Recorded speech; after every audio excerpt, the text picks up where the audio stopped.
Somewhere inside a boardroom that most of the world will never see, a decision was made that nobody at Microsoft wanted to admit out loud. A company that had stood beside Windows for almost 3 decades quietly pulled the plug.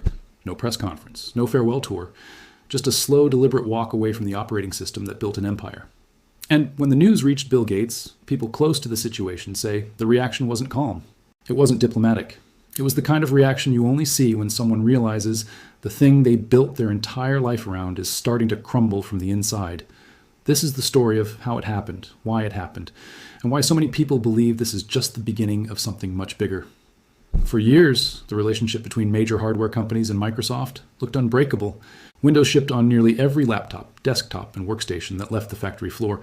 It wasn't really a choice anymore, it was a default. You bought a computer, it had Windows on it, and that was simply how things worked. Nobody questioned it because there wasn't a real alternative that felt practical enough for everyday people. Linux existed, sure, but it had a reputation, complicated, built for programmers, not for your aunt who just wants to check her email and look at recipes. But somewhere between forced updates, bloated software, intrusive AI features nobody asked for, and a string of broken promises, that perception started to shift. And it shifted faster than almost anyone in Redmond expected. The first cracks showed up in small ways. A few enterprise clients quietly switching their internal systems, a handful of system administrators posting frustrated threads online about update failures, bricking entire fleets of machines overnight. Complaints about forced Copilot integration eating up system resources. Then came the bigger complaints. Privacy concerns, telemetry data being collected without clear consent, settings being reset after updates, advertisements showing up inside the start menu of a paid operating system. People were paying for software and getting treated like a product. At first, Microsoft brushed it off. Negative feedback online is nothing new for any major tech company, and for a while, executives assumed this was just the usual noise, the kind of noise that fades after a news cycle. But this time, the noise didn't fade. It grew louder, and it grew louder because something changed that hadn't changed in over a decade. The alternative finally became good enough. Modern Linux distributions stopped looking like something out of a 1998 computer science classroom. They started looking clean, modern, intuitive, sometimes even more polished than Windows itself. Distributions built specifically to feel familiar to Windows users started appearing, designed so that someone could switch without feeling lost. No more command line intimidation, no more confusing setup screens. Just install, log in, and go. For the first time in a long time, regular non-technical users had a real accessible way out. And that's exactly when the dominoes started falling. One hardware manufacturer began testing builds without Windows pre-installed, quietly. No major announcement, just internal testing to see how customers would respond if their machines shipped with a lighter, faster, ad-free operating system instead of the bloated default everyone had grown used to. The results, according to people familiar with the testing, were better than expected. Faster boot times, fewer support tickets, lower return rates.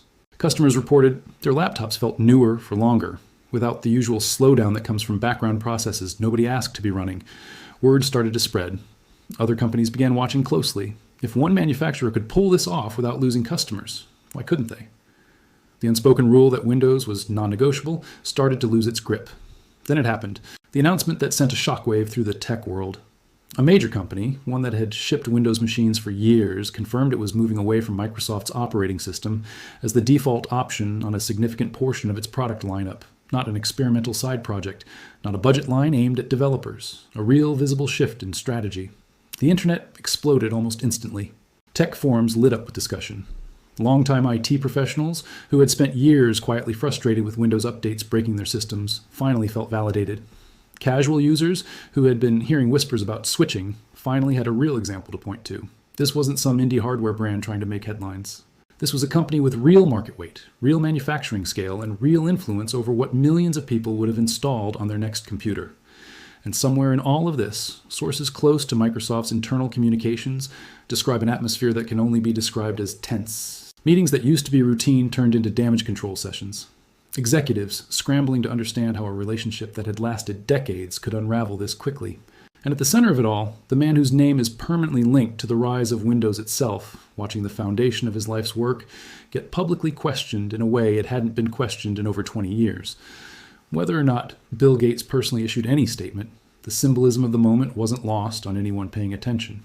This wasn't just a business decision, it was a signal. A signal that the era of unquestioned Windows dominance might actually be ending. Not because of government regulation, not because of antitrust lawsuits, but because of something far more dangerous to a tech giant. User trust quietly disappearing one decision at a time.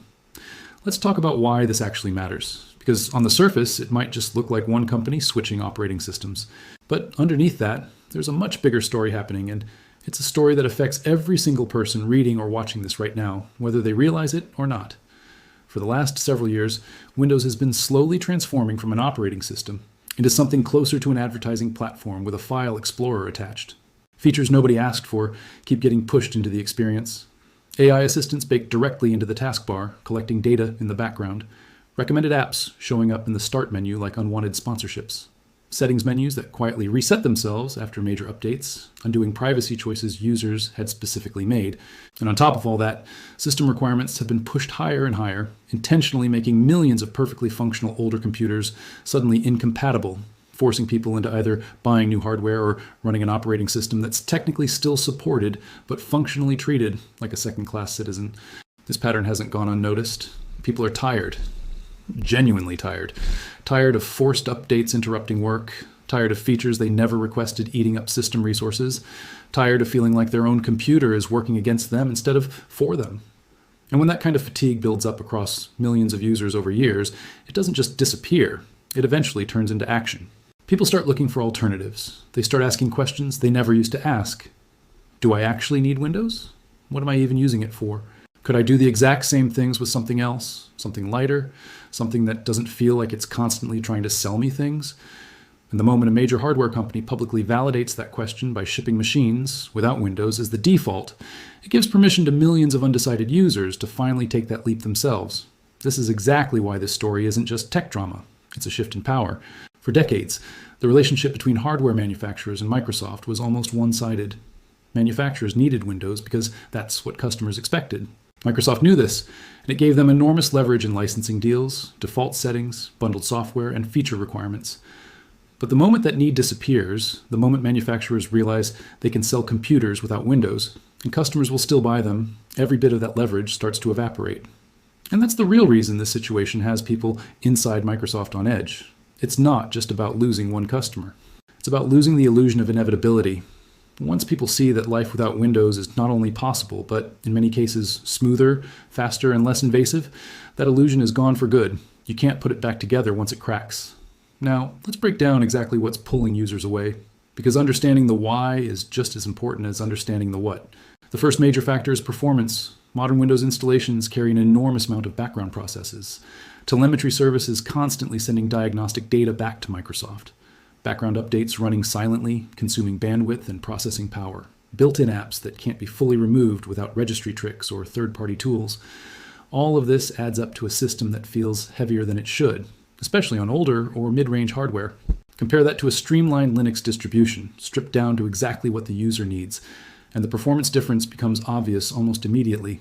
Boot times cut in half. Smoother multitasking. Less fan noise because the CPU isn't constantly working overtime on background tasks nobody requested. The second major factor is privacy. This one might be the most powerful driver of all because it taps into something people care about deeply but rarely talk about openly: control over their own data. Windows telemetry settings have been criticized for years for collecting more information than most users realize, even when privacy settings are supposedly turned to their strictest levels. Diagnostic data, usage patterns, app interaction logs, all flowing back to Microsoft's servers under the umbrella of improving user experience. For a growing number of people, that trade-off no longer feels acceptable. They want an operating system that works for them, not one that quietly profits from monitoring their habits. The third factor is advertising. There's something deeply unsettling about paying for an operating system and still being shown ads inside it. Suggested apps in the start menu, promotional tiles, notifications nudging users towards subscription services they never asked about. This blurs the line between a premium product and an ad-supported platform, and a lot of longtime users feel like that line shouldn't be blurred at all. If you paid for it, it shouldn't be selling you things. The fourth factor, and maybe the most controversial one, is forced AI integration. Copilot being baked directly into the operating system, sometimes difficult to fully disable, constantly prompting users to interact with it. For people who simply want a stable, predictable computing experience, this feels less like an upgrade and more like an intrusion. And when you combine that with concerns about what data these AI systems are processing in the background, it's easy to see why privacy-focused users are looking elsewhere. All four of these factors combined created the perfect storm. A wave of frustration that built up slowly over years, until finally a major hardware company looked at the data, looked at the support tickets, looked at the return rates, and made a decision that would have been unthinkable a decade ago. They started shipping machines without Windows as the default. Now here's where it gets even more interesting, because this isn't an isolated event. Once you start looking closely, you realize this shift has been building in the background for a while, just not loud enough for most people to notice. Government bodies in multiple regions have been pushing public institutions toward open source alternatives, citing both cost savings and data sovereignty concerns. Educational institutions have been quietly piloting Linux-based systems in computer labs, partly to reduce licensing costs, partly to give students exposure to systems beyond the Windows ecosystem. Even some software companies that used to build exclusively for Windows have started releasing native Linux versions of their applications, something that would have been considered a low priority just a few years ago. Put all of these pieces together, and you start to see a pattern. This isn't a single company making a bold, isolated decision.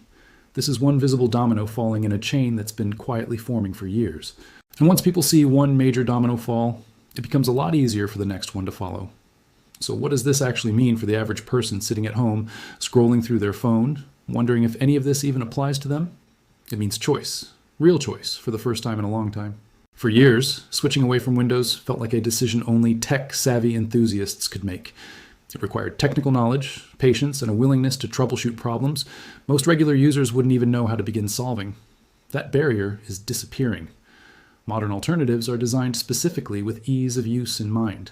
Installation wizards that take minutes, interfaces that feel instantly familiar, app stores that make finding and installing software just as simple as it is on Windows, sometimes even simpler. It also means leverage.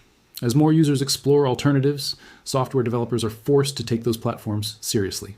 Applications that used to be exclusive to Windows are slowly becoming available elsewhere, which removes one of the biggest reasons people felt stuck in the first place. The fewer reasons people have to stay, the more freely they're able to leave. And finally, it means accountability.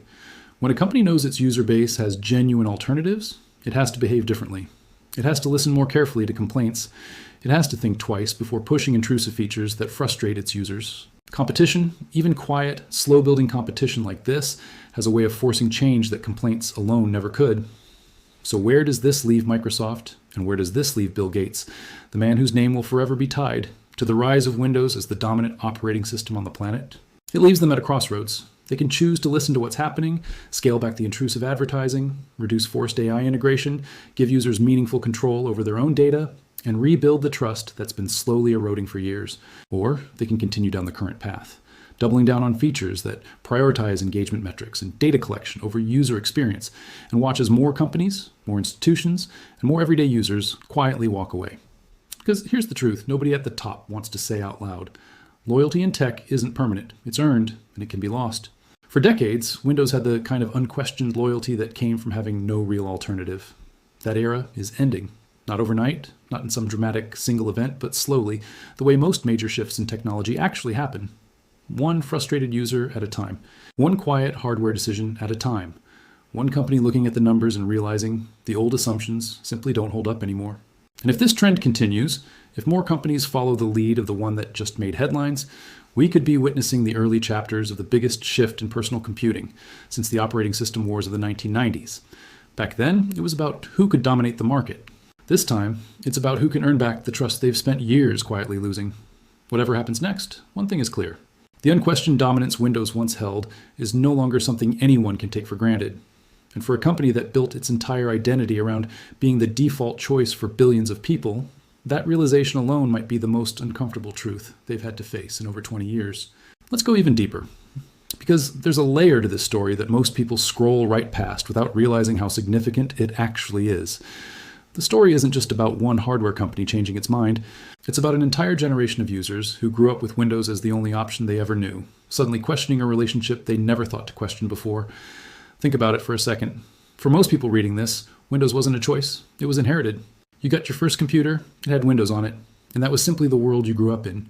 Nobody sat you down and explained the alternatives. Nobody told you there were other ways to interact with a machine that didn't involve forced updates, intrusive ads, or background processes quietly siphoning your data.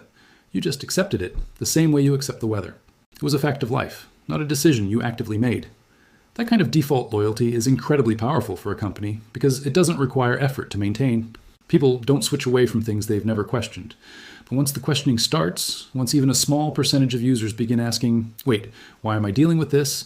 The entire foundation of that default loyalty starts to shake. And that's exactly the moment we're living through right now.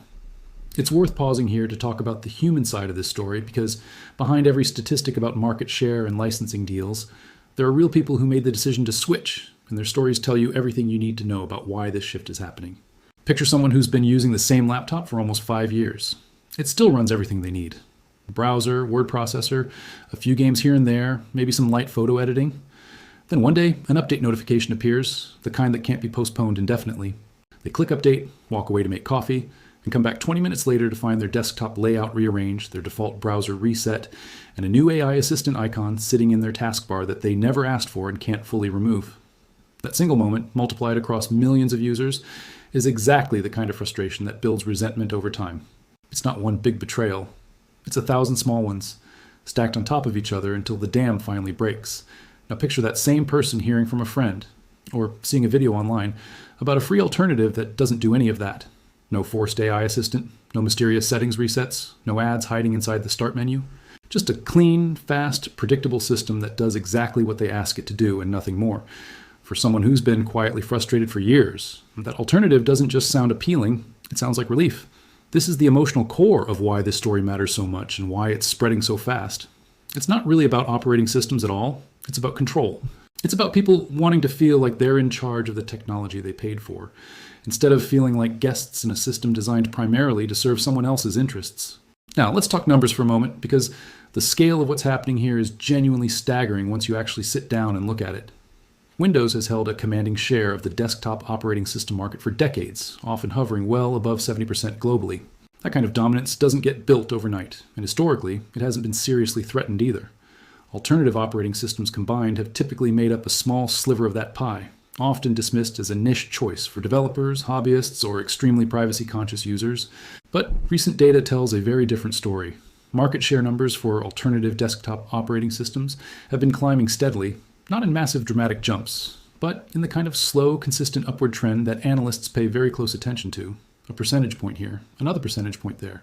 It might not sound like much on the surface, but when you're talking about a global market measured in hundreds of millions of devices, even a single percentage point shift represents millions of real people making a real decision to leave. And here's the part that should genuinely concern anyone invested in Microsoft's long-term dominance. This shift isn't being driven primarily by tech enthusiasts anymore. It's being driven by everyday users, parents who just want a computer that works for their kids' homework without constant interruptions, small business owners tired of dealing with update-related downtime, retirees who simply want a stable system to browse the internet and video call their grandchildren without dealing with confusing pop-ups. These are not the people who used to switch operating systems. These are the people who used to be considered untouchable, locked in by habit and unfamiliarity. And now, even they're starting to leave. Let's circle back to the hardware side of the story, because this is where things get especially interesting from a business perspective. Hardware manufacturers don't make decisions based on emotion or ideology. They make decisions based on data. Cold, hard, unforgiving data about returns, support costs, customer satisfaction scores, and long-term brand loyalty. If shipping machines without Windows as the default was hurting their bottom line, they wouldn't be doing it. The fact that this trend is growing tells you everything you need to know about what that internal data is actually showing them. Lower return rates mean fewer customers are unhappy enough with their purchase to send it back. Lower support costs mean fewer customers are calling in with confusing update-related issues or performance complaints. Higher satisfaction scores mean customers are more likely to recommend that brand to friends and family, which in the world of consumer electronics is worth more than almost any advertising campaign money can buy. When all three of these metrics improve simultaneously after removing Windows as the default option, that's not a coincidence. That's a clear signal, and smart companies don't ignore clear signals. This is exactly why industry insiders believe this isn't a one-time event. It's a strategy that other manufacturers are almost certainly going to start testing themselves, quietly, the same way the first company did, watching their own internal numbers before making any public announcement. And if even 2 or 3 more major manufacturers follow the same path over the next year, the conversation around Windows' inevitability is going to shift dramatically, faster than most people inside Microsoft are probably prepared for. Now, let's address something important, because it's easy to make this sound like Windows is collapsing overnight, and that's simply not accurate. Windows still runs on the vast majority of desktop computers worldwide. It still has enormous institutional backing. massive enterprise contracts, and decades of software compatibility that alternatives are still working to catch up to. This isn't a story about Windows disappearing. It's a story about Windows losing its sense of inevitability, and those are two very different things. For years, the assumption was simple. You use Windows because that's just what you do. There was no real internal debate, no real moment of choice. That assumption is what's breaking down. People are no longer treating Windows as the unquestionable default. They're treating it as one option among several, and they're actively comparing it against the alternatives in a way they never used to. Even if the vast majority of those people ultimately decide to stick with Windows, the simple fact that they're now making an active choice rather than passively accepting a default represents a fundamental shift in power. Because once a company has to compete for loyalty instead of assuming it, everything about how that company operates has to change. And this brings us back to the emotional center of this entire story. Whether or not Bill Gates personally said a single word in private about this shift, the symbolism is impossible to ignore. This is a man whose entire public legacy is intertwined with the rise of Windows as the operating system that changed how the entire world interacts with computers. Watching that legacy face genuine, sustained questioning, not from regulators, not from lawsuits, but from quiet, grassroots consumer behavior, is almost certainly one of the most unsettling developments in the company's modern history. Because here's the thing about empires built on default loyalty. They rarely fall from a single dramatic event. They fall slowly, the way trust always erodes. One disappointed user at a time, one ignored complaint at a time, one quiet hardware decision at a time, until one day the foundation that seemed unshakable for decades simply isn't there anymore. So what happens next? Nobody can say for certain. Maybe Microsoft listens. Maybe they scale back the forced AI integration, tighten up privacy controls, remove the ads from the start menu, and rebuild the kind of trust that made Windows the default choice in the first place. Companies have turned things around before, and it's entirely possible they could do it again if leadership takes these warning signs seriously, instead of dismissing them as background noise. Or maybe they don't. Maybe the current trajectory continues. More manufacturers quietly test alternatives.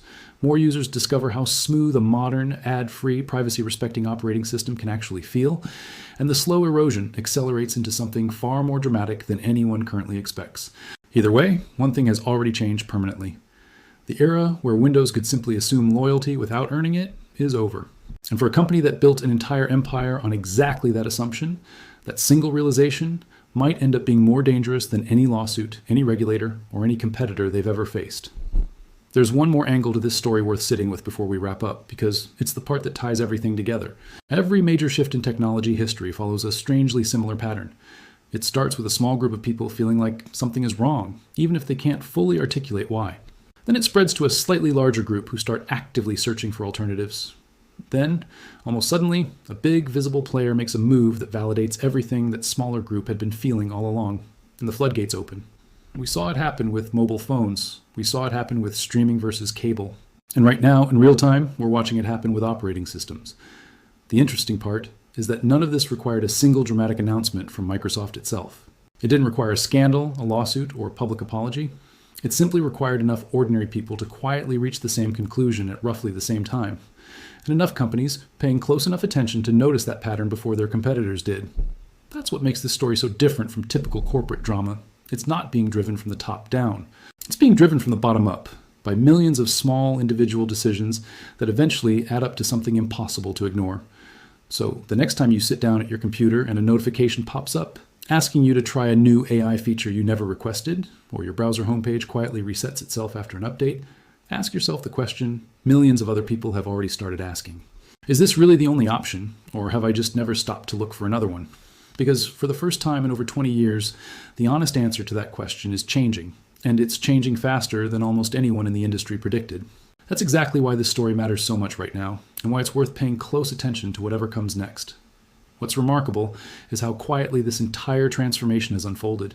There were no press conferences announcing a war on Windows, no coordinated industry statements, no single moment you could point to and say, that's when everything changed. Instead, it happened the way most meaningful change actually happens in the real world, slowly, almost invisibly, through thousands of individual choices made by people who simply wanted something that worked better for them.